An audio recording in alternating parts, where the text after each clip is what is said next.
All right, so if you want to make a coffin, I don't think I have any empty open coffins right now, but let's just imagine I've dug out a little space. So you dig out a little space, do whatever if you want to do something fancy. If you want to dedicate it to a living dwarf, you can set it as a tomb. But if you hit B, pop up the build menu, hit N, pops up the burial receptacle, which is a coffin.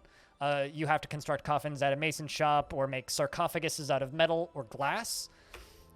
You place your coffin. I have 2 made of nice. Then we have to wait for a dwarf to bring it here. So then we wait and wait and wait and wait and wait and wait.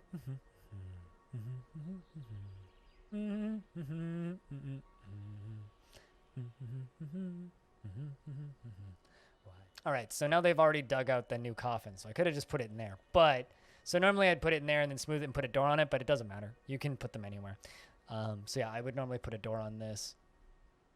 But in the case of this, just might as well get that smoothing anyway because it's right there.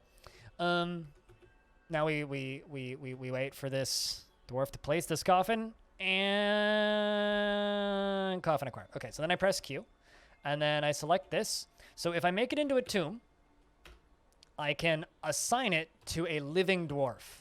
So if I assign a dwarf a tomb, it's sort of like assigning a dwarf a room, except for when they die, they'll get buried there automatically instead of you having to build a coffin for them later, if that makes sense. So that's what assigning it as a tomb does, although I don't want it to be a tomb, so I'm going to hit F to free it.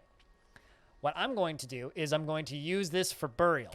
So it's not assigned to anybody in specific, but if somebody dies, they'll automatically get buried there, unless they have a tomb assigned to them.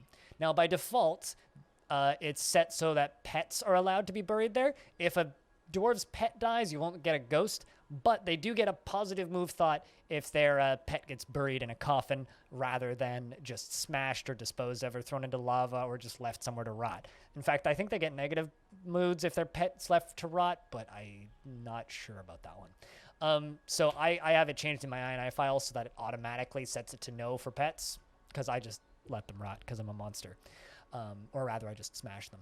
But yeah, by default, it'll allow citizens and pets. So just turn off pets and then just have a bunch of those sitting. And then whenever a dwarf dies, they'll get automatically buried in one of those coffins. If you want to pre-prepare stuff, make a bunch of coffins and assign them to all of your dwarves.